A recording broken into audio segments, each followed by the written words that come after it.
My name is Rebecca Martinez, and I need to tell you about the night that destroyed my world. I've been putting this off for weeks now, but I can't sleep, I can't eat, and I can't stop thinking that maybe if I share what happened, it might save another family from going through what I'm living with every single day. My daughter's name was Luna Marie Martinez. She was 6 years old, 4 months, and 11 days when the Guadalupe River took her from me. She had these enormous brown eyes that seemed to hold the entire universe, and when she smiled, her whole face would light up like Christmas morning. Luna had this thing where she'd wake up every day and announce what kind of day it was going to be. "Mama, today is going to be a butterfly day," or "I think today is a cookie baking day." On July 4th, 2025, she woke me up at 6:30 a.m. by gently shaking my shoulder and whispering, "Mama, today is going to be a fireworks and river day."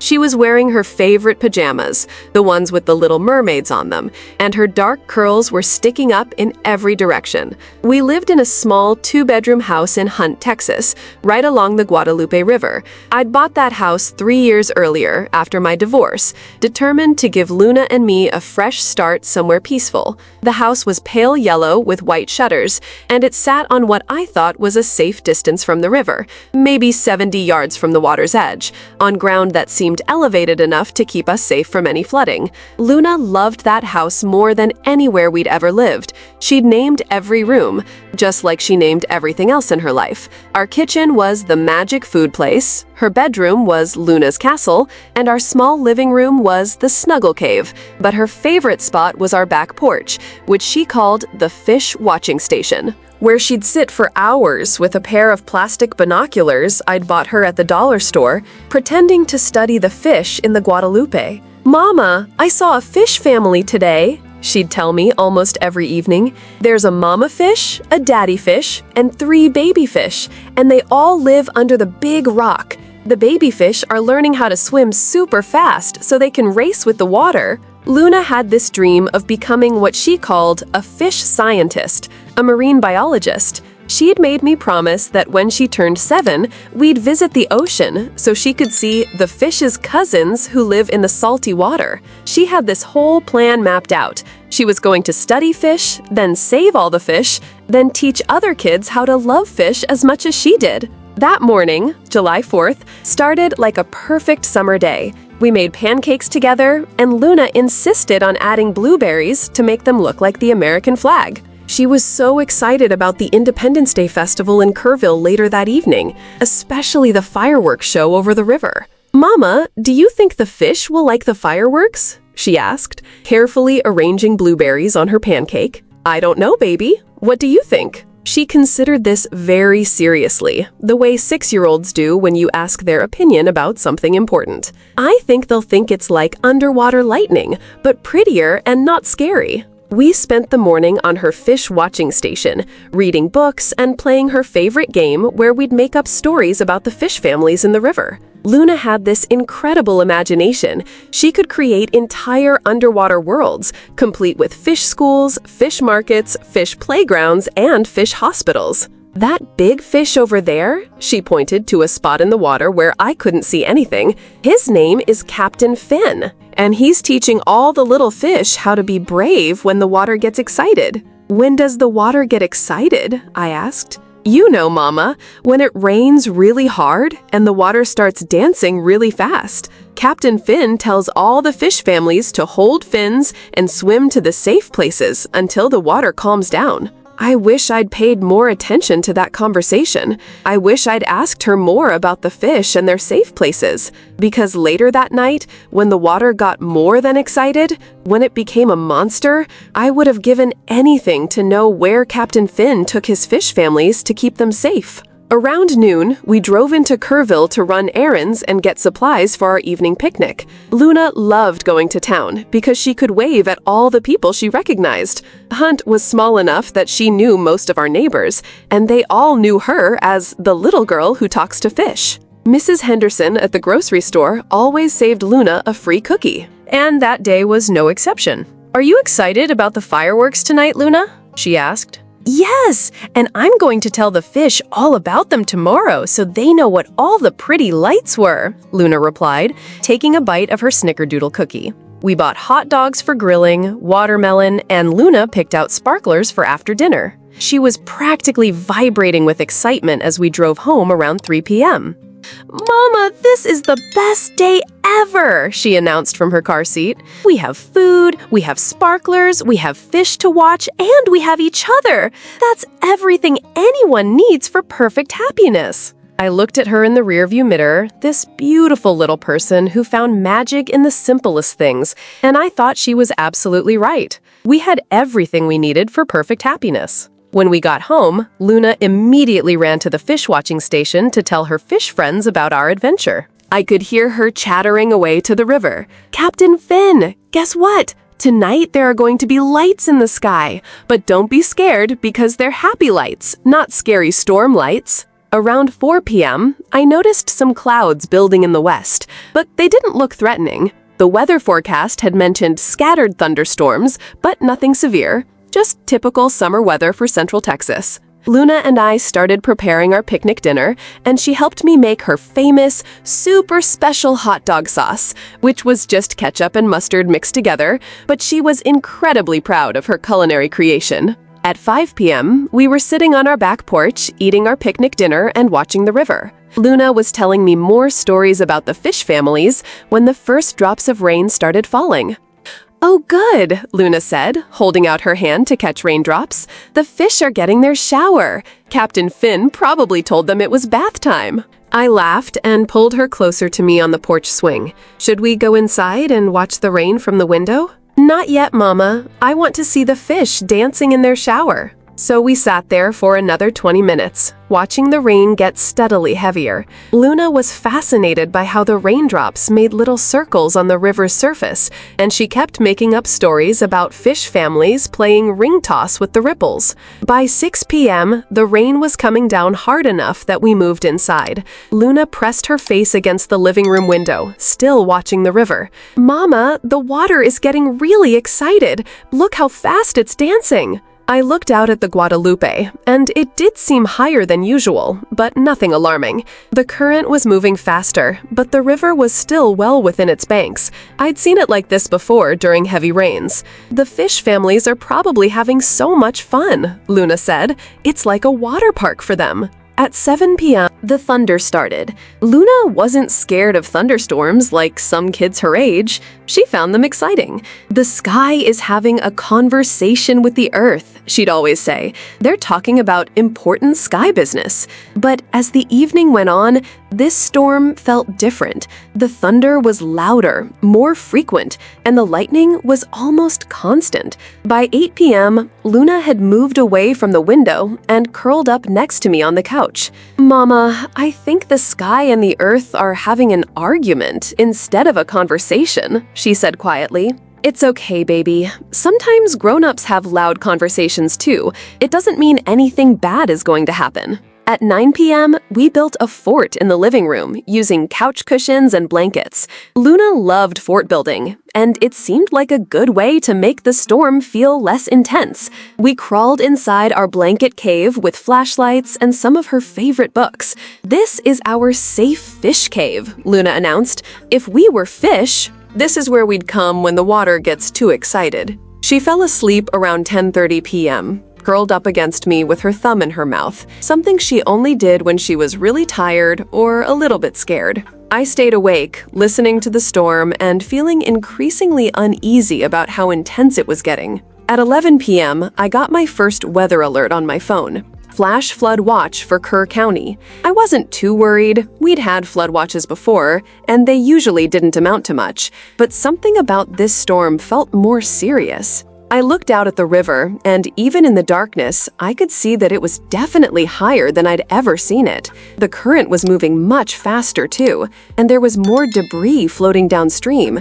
Tree branches, trash, things I couldn't identify in the dark. Luna stirred in her sleep and mumbled, "Mama, tell Captain Finn to keep the fish family safe." "I will, baby," I whispered, stroking her hair. If I had known those would be the last peaceful words my daughter would ever speak to me, I would have woken her up right then. I would have carried her to the car and driven straight to my sister's house in San Antonio. I would have trusted the growing fear in my gut instead of telling myself we were safe. But I didn't. I let her sleep, thinking we had time, thinking the storm would pass, thinking our house was far enough from the river to keep us safe. I was wrong about everything. At 11:45 p.m., my phone buzzed with another alert, and this one was different. Flash flood warning for Kerr County. The warning mentioned life-threatening flash flooding and urged people near creeks and rivers to move to higher ground immediately.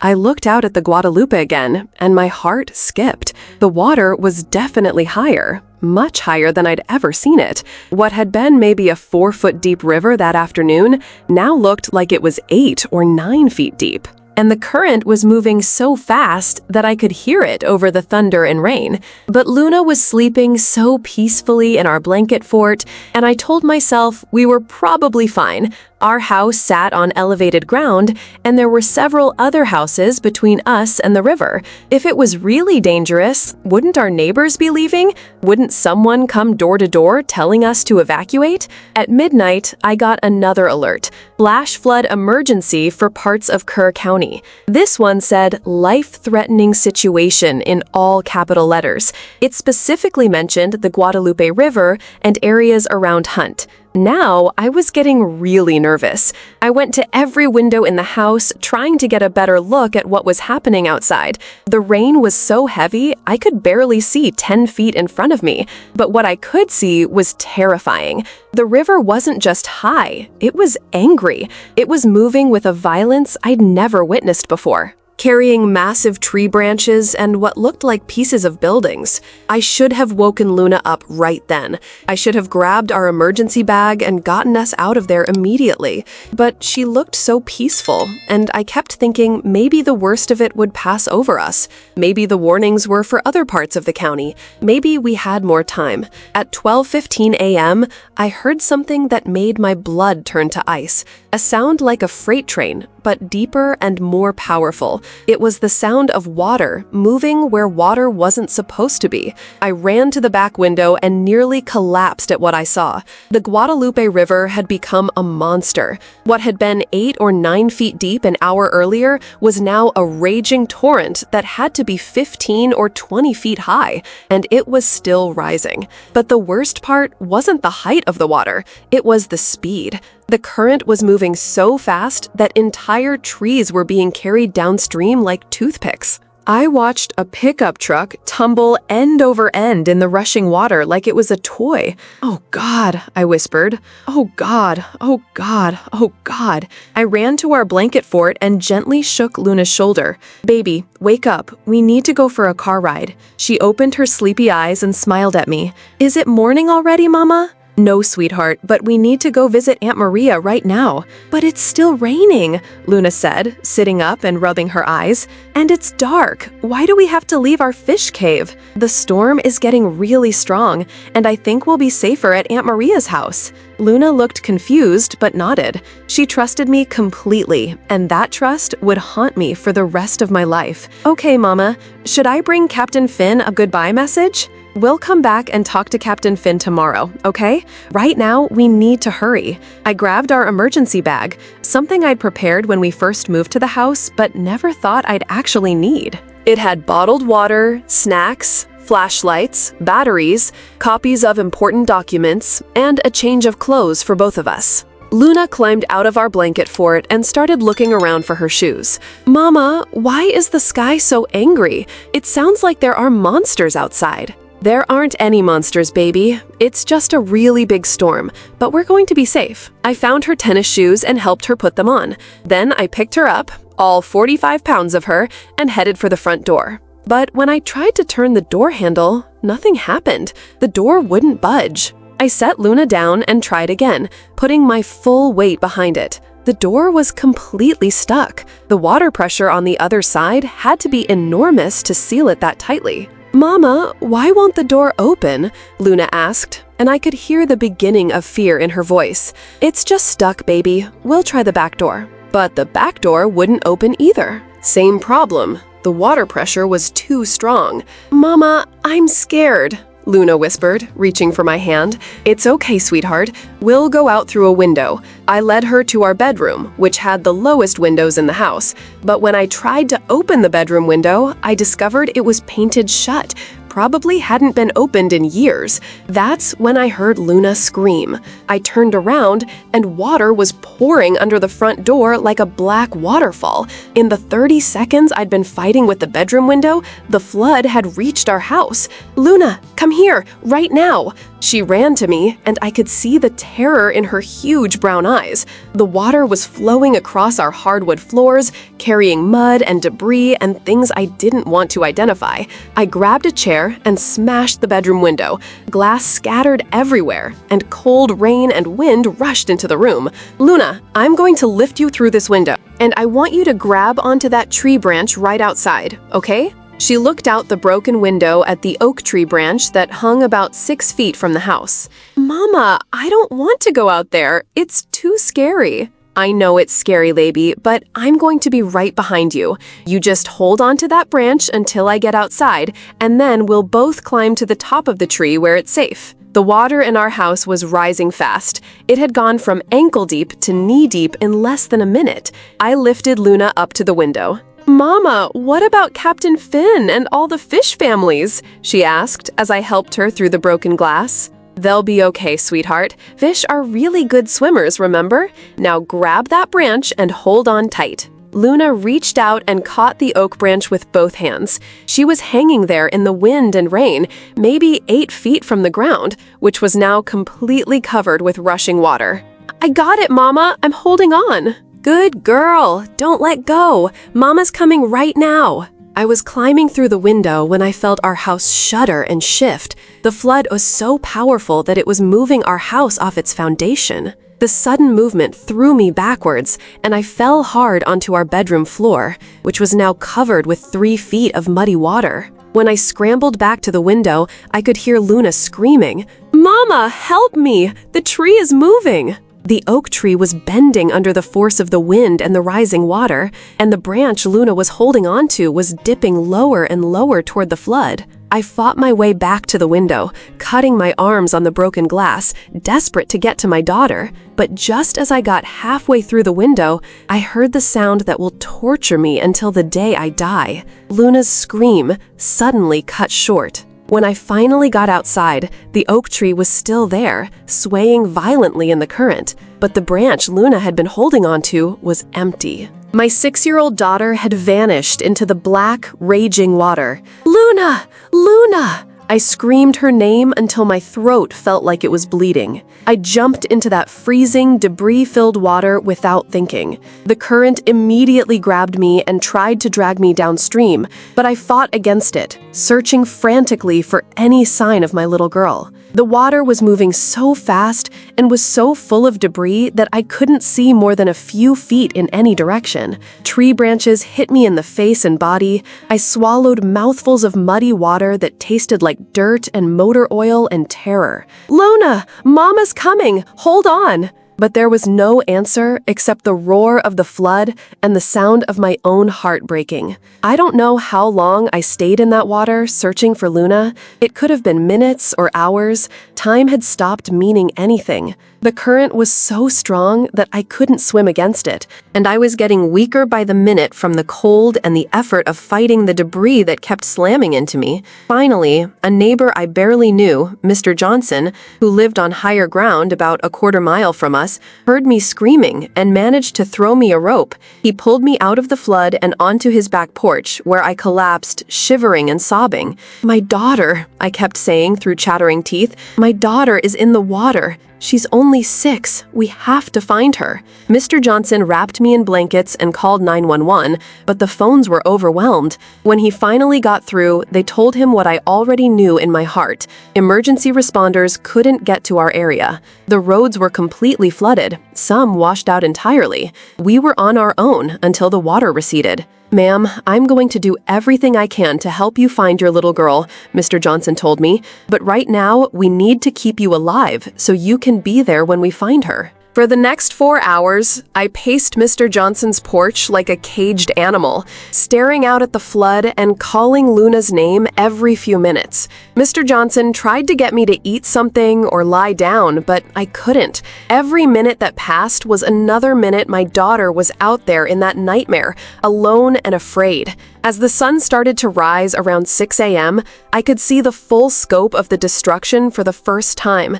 It was like looking at the aftermath of a war. Our house was completely gone. Not damaged, gone. The flood had carried it away entirely. The oak tree Luna had been holding onto was snapped in half about 10 feet from the ground. Cars, furniture, pieces of buildings, and things I couldn't identify were wrapped around trees 30 feet in the air. The peaceful little river where Luna used to watch fish families had become a 60-mile path of destruction. Other neighbors who had made it to higher ground started gathering at Mr. Johnson's house. Mrs. Peterson, who lived 3 houses down from us, was missing her husband. The Williamses had lost their teenage son. The Hernandezes couldn't find their elderly father. We were all in shock, all searching frantically for our missing family members, all feeling helpless and terrified. Around 8 a.m., the first official search and rescue teams arrived. They came in boats and helicopters, and they were professional and kind.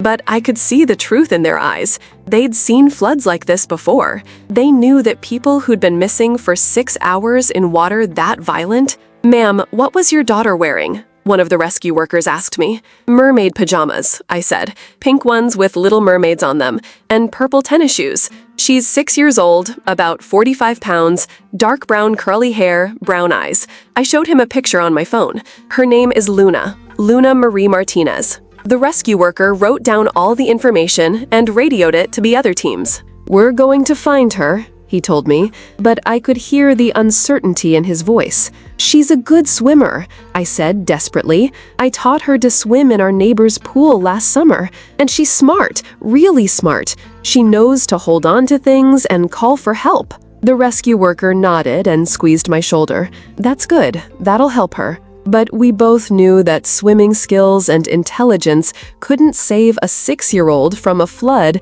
that could carry away houses and snap massive trees. As the day went on, more rescue teams arrived. Boats, helicopters, dogs trained to find people, divers. The operation was incredible. Hundreds of people searching for the dozens of people who were missing. I joined one of the search teams, walking along the banks of where the river used to be, calling Luna's name and looking for any sign of her. The team leader tried to convince me to stay behind, but I couldn't. I had to be out there looking for my daughter. "Luna, it's Mama! Call out if you can hear me." Every few minutes, I thought I heard something, a cry for help, a child's voice, but it was always just the wind or the sound of debris shifting in the water. Around noon, one of the search dogs alerted on something caught in a tree about 2 miles downstream from where our house used to be. My heart stopped as the team carefully extracted a small piece of pink fabric. It was from Luna's mermaid pajamas. "This doesn't mean anything bad," the dog handler told me quickly, seeing the look on my face. "It just means she came through this area. Dogs are trained to find living people first, so if she was still here, they would have found her by now. This actually tells us which direction to focus our search." I knew he was trying to be hopeful, but finding that piece of fabric felt like finding a piece of my heart torn away. As the afternoon wore on, we found more signs that Luna had been in the area. One of her purple tennis shoes, caught in branches about a mile further downstream. A piece of her blanket from our fort, wrapped around a fence post. Each discovery was like a breadcrumb trail, but instead of leading us to my daughter, it was leading us further and further away from any hope of finding her alive. By evening on July 5th, the search teams had found several bodies, but none of them were Luna. Part of me was relieved. As long as they hadn't found her, there was still hope. But another part of me was terrified. Where was my little girl? What had happened to her after the tree branch broke? That night, I stayed in a Red Cross shelter that had been set up in the Kerrville High School gymnasium. I couldn't sleep, couldn't eat, couldn't think about anything except Luna out there somewhere, afraid and calling for me. I kept hearing her voice. Mama, I'm scared. Mama, help me. Mama, where are you? Around 3 a.m., I walked outside the shelter and looked up at the stars. Luna and I used to make wishes on stars together. Starlight, star bright, first star I see tonight. I wish I may, I wish I might, have this wish I wish tonight. Please, I whispered to every star I could see, please bring my baby home. Please let her be okay. Please let me find her. But the stars didn't answer. And Luna didn't come home. On the morning of July 6th, I was back out with the search teams before sunrise. We'd expanded the search area to cover nearly 20 miles of the river, and there were now over 300 people involved in the operation. Professional rescue workers, volunteers from all over Texas, even some teams from other states. I'd been awake for more than 48 hours, running on nothing but adrenaline and desperate hope. The Red Cross volunteers kept trying to get me to rest, to eat something, to take care of myself, but I couldn't stop searching. Every minute that passed was another minute Luna was out there without me. Around 10 a.m., I was walking along a stretch of riverbank about 8 miles downstream from our house when I saw something that made my heart stop. Caught in the branches of a partially submerged tree was a small purple object. It was Peanut, Luna's favorite stuffed elephant. Luna had owned Peanut since she was a baby. He was faded and worn from years of love, and Luna took him everywhere. She'd been sleeping with Peanut in our blanket fort the night of the flood. I waded into the water and carefully extracted the little elephant from the branches. He was soaked and muddy, but he was intact. I held him against my chest and sobbed like I hadn't cried since the night I lost Luna. "We found Peanut," I radioed to the search coordinator. "Luna's stuffed elephant. She never goes anywhere without him." The search teams immediately converged on the area around where I'd found Peanut. If Luna had been separated from her beloved elephant, it meant she'd been in this area recently. The hope was that maybe she'd made it to shore somewhere nearby. For the next 6 hours, we combed every inch of riverbank, every pile of debris, every tree. The search dogs worked tirelessly, following scent trails that seemed to lead in multiple directions. Helicopters flew overhead, and divers searched the deeper pools of water. But we didn't find Luna. As evening approached on July 6th, I was starting to face a horrible reality. It had been more than 48 hours since Luna disappeared into the flood. Even if she'd somehow survived the initial disaster, a 6-year-old couldn't survive that long without food, water, and shelter. That night, I sat in the shelter holding Peanut and trying to imagine what Luna's last moments had been like. Had she been scared? Had she called for me? Had she understood what was happening? The thought that my daughter had died alone and afraid was more than I could bear. On July 7th, the search continued, but the mood had changed. The rescue workers were still professional and thorough, but they were no longer looking for survivors. They were looking for bodies. I stayed with the search teams, but I felt like I was moving through a nightmare. Everything seemed unreal, like I was watching someone else's life fall apart. Around 2 p.m., one of the search coordinators approached me with a gentle but serious expression. "Mrs. Martinez, we need to talk." My heart started pounding. "Did you find her?" "Not yet, but I need to prepare you for the possibility that we might not find Luna for several days, or even weeks. Floods like this can carry people very far downstream. Sometimes the river doesn't give them back for a long time." I knew what he was trying to tell me. He was preparing me for the possibility that Luna's body might never be found, that I might never be able to bury my daughter, never have a place to visit her, never have closure. "We're not giving up," he assured me. "We'll keep searching as long as it takes, but I wanted you to understand that this might be a very long process." That evening, I called my sister Maria in San Antonio. I hadn't spoken to her since before the flood. I'd been too focused on the search to think about anything else. "Rebecca, thank God," Maria said when she heard my voice. "I've been trying to reach you for days. Are you okay? Is Luna okay?"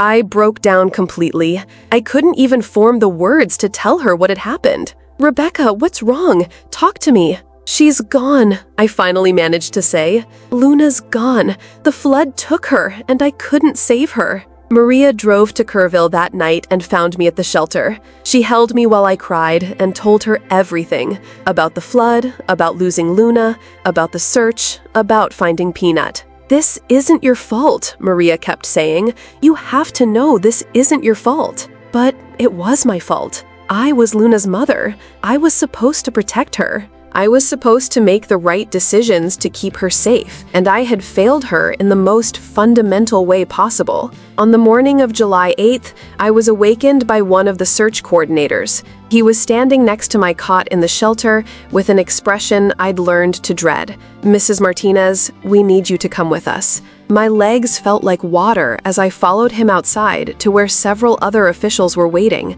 I knew before anyone said anything. I could see it in their faces. "We found her," the coordinator said gently. "We found Luna." The world started spinning, and I had to sit down on the curb to keep from falling over. Where? About 15 miles downstream, near Comfort. She was in a grove of trees, caught in some branches. It looks like she wasn't in the water for very long. The medical examiner will be able to tell us more, but she appears peaceful. Peaceful. That was the word they used. My daughter, who had been torn away from me by a raging flood, who had died alone and afraid in the dark, appeared peaceful. "Can I see her?" I asked. "Yes, but Mrs. Martinez, I need to prepare you. She's been in the water for several days. It might be better to remember her the way she was.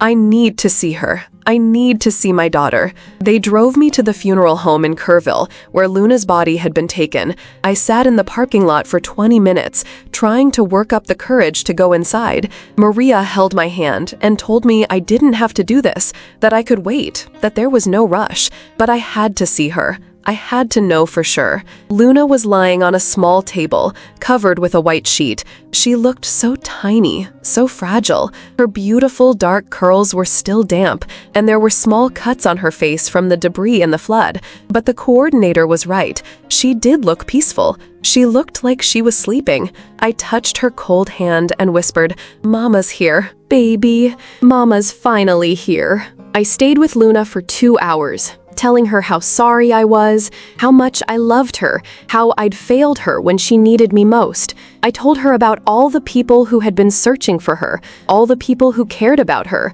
all the people whose hearts were broken because she was gone. When I finally left the funeral home, I felt like I was leaving my soul behind. It's been 3 weeks since Luna died, and people keep asking me how I'm doing. The honest answer is that I'm not doing anything. I'm not living, I'm not healing, I'm not moving forward. I'm existing in a world that doesn't make sense anymore.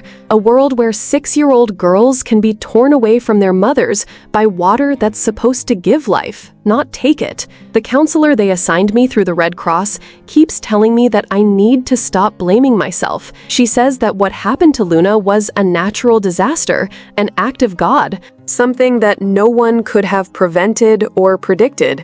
But she's wrong. I've replayed that night 10,000 times, examining every decision I made, every moment I hesitated, every second I wasted. And I know with absolute certainty that if I had made different choices, Luna would still be alive. At 11:45 p.m., when I got the first flash flood warning, I should have immediately woken Luna up and put her in the car. Instead, I looked out at the river, decided we were probably safe, and let her keep sleeping. At midnight, when I got the flash flood emergency alert, I should have grabbed Luna and broken a window immediately. Instead, I spent 15 minutes walking around the house, looking out windows, convincing myself that maybe the worst of it would pass over us. At 12:15 a.m., when I heard the freight train sound of the flood approaching, I should have acted with the urgency the situation demanded. Instead, I tried to wake Luna gently because I didn't want to scare her. 2 minutes, maybe 3 minutes total of decisive action instead of careful hesitation, and my daughter would still be alive. That's what haunts me the most. not the flood itself, but those crucial minutes when I had the power to save Luna, and I chose caution over urgency. I chose to protect her from fear instead of protecting her from death. The night Luna died, she asked me, "Mama, what about Captain Finn and all the fish families?" Even in her terror, even as I was lifting her through a broken window into a deadly storm, she was worried about the fish she loved so much. I told her they'd be okay, that fish are good swimmers, but I was wrong about that too. The flood didn't just take Luna, it destroyed the entire ecosystem she cared about. The Guadalupe River that she loved, where she watched fish families and made up stories about Captain Finn, is gone. What's left is a scarred channel full of debris and death. Luna's funeral was on July 12th. Half the town of Hunt came, even though most of them had lost something in the flood too. Mrs. Henderson from the grocery store brought cookies shaped like fish. Mr. Rodriguez, the neighbor who saved me from the flood, spoke about Luna's love for the river and how she always waved at him from our fish watching station. Maria helped me write Luna's obituary, but how do you sum up a 6-year-old's life in a few paragraphs? How do you capture her imagination, her kindness, her absolute joy in simple things like watching fish and eating cookies and collecting river rocks? Luna Marie Martinez, age 6, died July 4th, 2025 in the Guadalupe River flood. She loved fish, fireworks, and her mama. She wanted to be a marine biologist when she grew up. She is survived by her mother, Rebecca Martinez, and her aunt, Maria Santos. 51 words to describe the most important person in my world. I'm staying with Maria in San Antonio now. I can't go back to Hunt. There's nothing left to go back to. Our house is gone. The fish watching station is gone. The life Luna and I built together is gone. Maria has been wonderful, but I can see the worry in her eyes. She's afraid I'm never going to be okay again. She might be right. Yesterday, Maria found me sitting in her backyard at 3 a.m., staring at her swimming pool and crying. "Rebecca, you have to eat something. You have to sleep. You have to start taking care of yourself." "Why?" I asked her. "What's the point?" "Because Luna wouldn't want you to give up. You know she wouldn't want you to stop living because she can't." Maybe Maria is right about that, but I don't know how to live in a world without Luna's morning announcements about what kind of day it's going to be. I don't know how to exist without her chatter about fish families and her questions about everything she sees. I don't know how to be Rebecca without being Luna's mama. The hardest part isn't even the grief, it's the guilt. Every parent who lost a child in the flood is dealing with the same question. Could I have done something different? Could I have saved them? But most of those parents didn't have warning. Most of them were asleep when the flood hit, or they were caught in their cars, or they were in places where they couldn't escape even if they'd had advance notice. I had warning. I had multiple alerts. I had time to act. And I didn't. The Zunker family, whose children are still missing, lived right next to the river. They never had a chance. The families at Camp Mystic were sleeping in cabins built directly on the riverbank. They were sitting ducks when the flood came. But I lived 70 yards from the river. I had a car. I had family in San Antonio I could have called. I had every opportunity to save Luna, and I made the wrong choices. 3 days ago, I drove back to Hunt for the first time since the flood. I wanted to see where our house used to be, where Luna and I had been happy. There's nothing left, not even the foundation. The entire area looks like a moonscape. Just scoured earth and scattered debris. The oak tree Luna held onto is gone too, torn out by the roots. I stood there for an hour, trying to remember what our little yellow house had looked like, trying to feel some connection to the life Luna and I had shared there, but it felt like trying to remember a dream. A volunteer cleanup worker approached me and asked if I was okay. When I told him who I was, his face changed. "You're Luna's mom," he said. "I was part of the search team. I'm so sorry for your loss."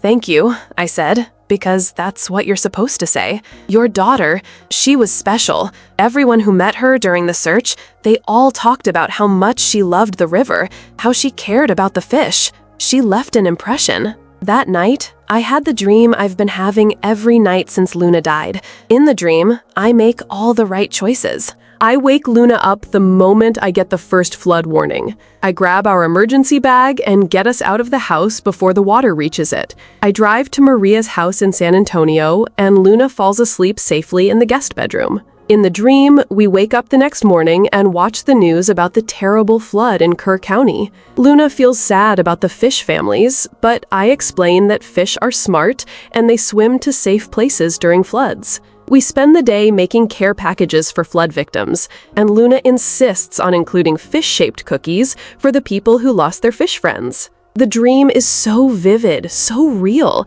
that for a few seconds after I wake up, I forget that Luna is dead. I start to call her name, to tell her it's time for breakfast, before reality crashes back and reminds me that she's never going to answer again. The counselor says these dreams are normal, that my mind is trying to process the trauma by imagining different outcomes. She says eventually they'll fade, and I'll be able to remember Luna without the constant replay of that horrible night. But I don't want the dreams to fade. They're the only place where Luna is still alive, where I made the right choices, where we're still together. Yesterday, I went to the Texas State Aquarium in Corpus Christi. I don't know why. Maybe because Luna always wanted to see the fish's cousins who live in the salty water. Maybe because I needed to be somewhere she would have loved. I stood in front of the large tank watching the fish swim in their artificial river, and I tried to imagine Luna next to me, pointing out the fish families and making up stories about their underwater adventures.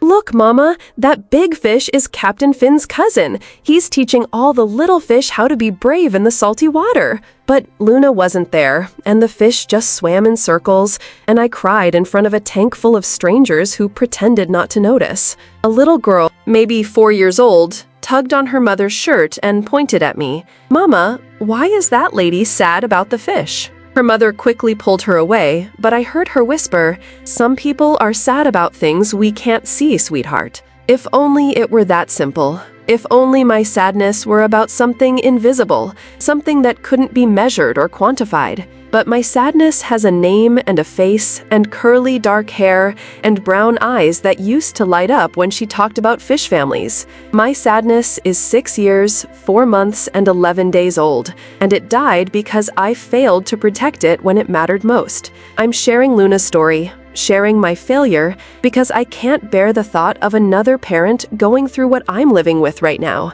I can't bring Luna back, but maybe her death can save another child. Here's what I need every parent to understand. Weather warnings aren't suggestions. Flash flood alerts aren't just precautions. When they say life-threatening, they mean your child could die. When they say move to higher ground immediately, they mean right now, not in 10 minutes, not after you finish what you're doing, not after you pack a bag or wake your sleeping child gently. They mean grab your kid and run. I know it's hard to believe that nature could be that violent, that destructive, that fast. Before July 4th, I thought floods were like the ones you see in movies, water that rises slowly, giving people time to evacuate, time to make plans, time to save their important belongings.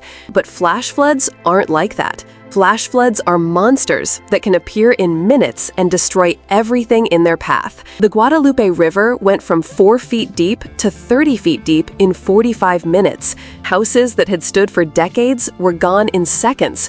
Trees that had survived 100 years were torn from the ground like weeds. If you live near any body of water, a river, a creek, even a drainage ditch, and you get a flash flood warning, leave immediately. Don't wait to see how bad it gets. Don't assume you're safe because you've never flooded before.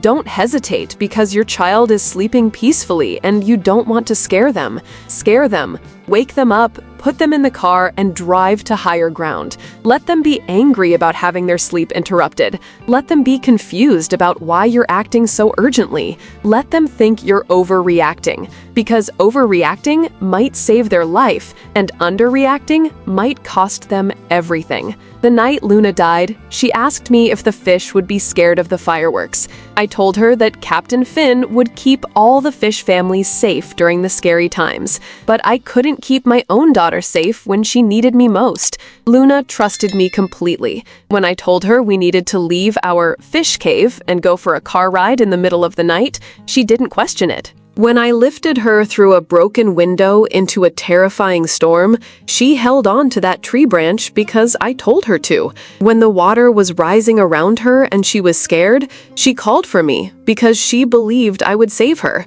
But I failed her.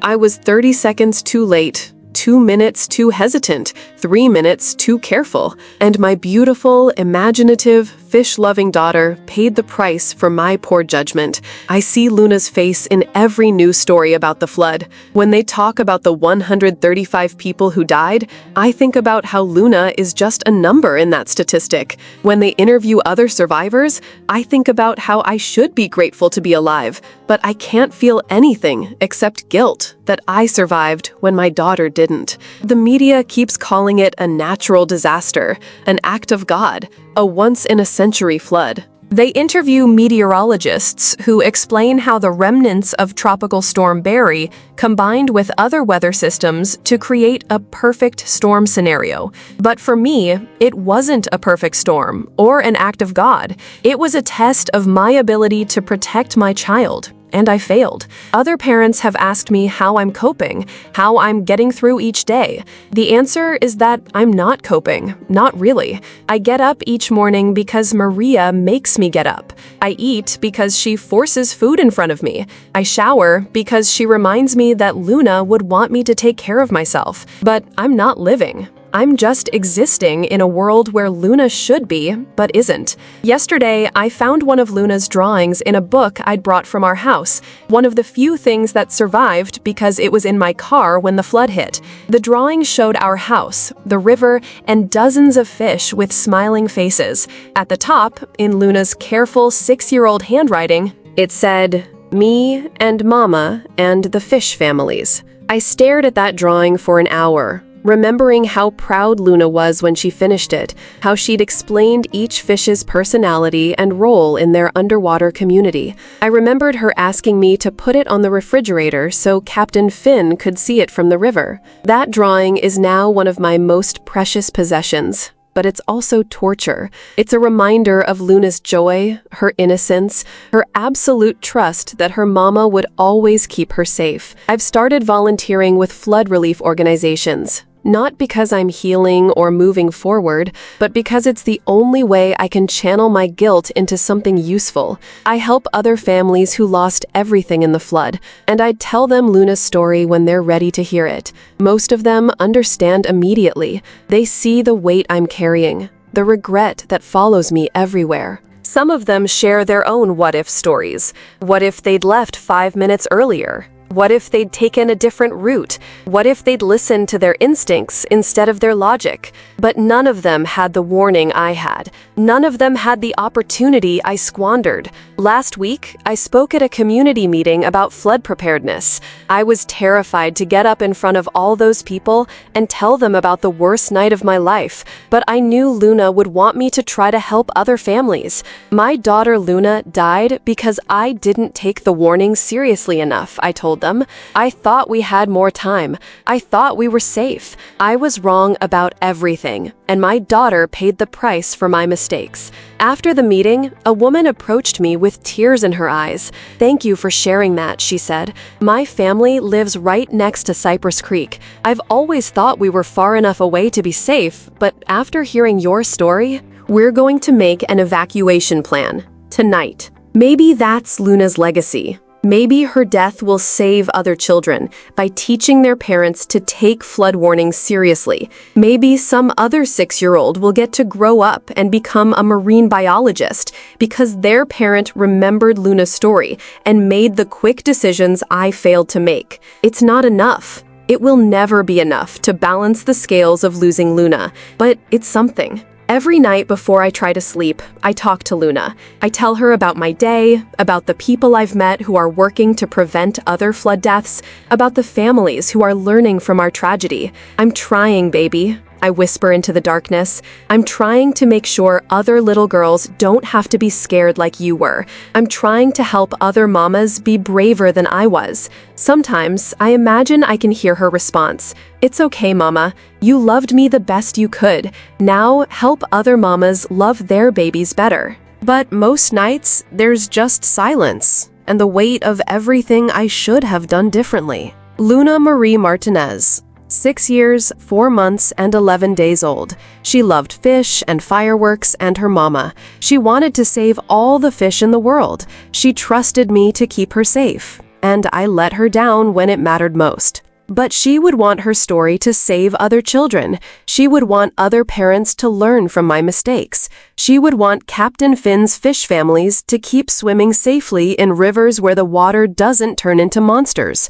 If you're a parent watching this, please remember Luna when you get your next severe weather warning. Please think about her when you're tempted to wait and see how bad a storm gets. Please honor her memory by making the quick, decisive choices I failed to make. Don't let your child become another statistic. Don't let your family join the club no parent ever wants to join, the club of people who have to live with the weight of preventable loss. Take the warning seriously. Trust your instincts.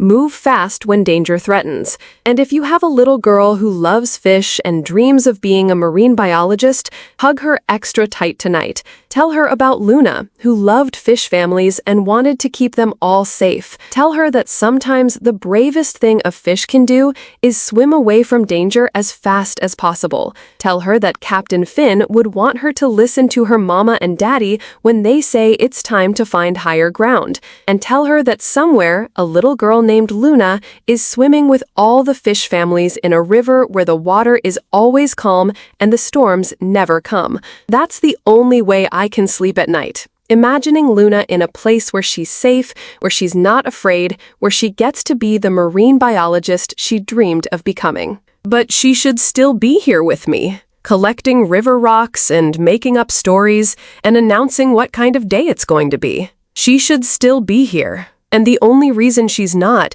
is because I failed her when she needed me most. Please don't fail your children the way I failed mine. Please remember Luna. Please remember that 2 minutes can make all the difference between a bedtime story and a funeral. And please, please don't let another family learn this lesson the way I had to learn it.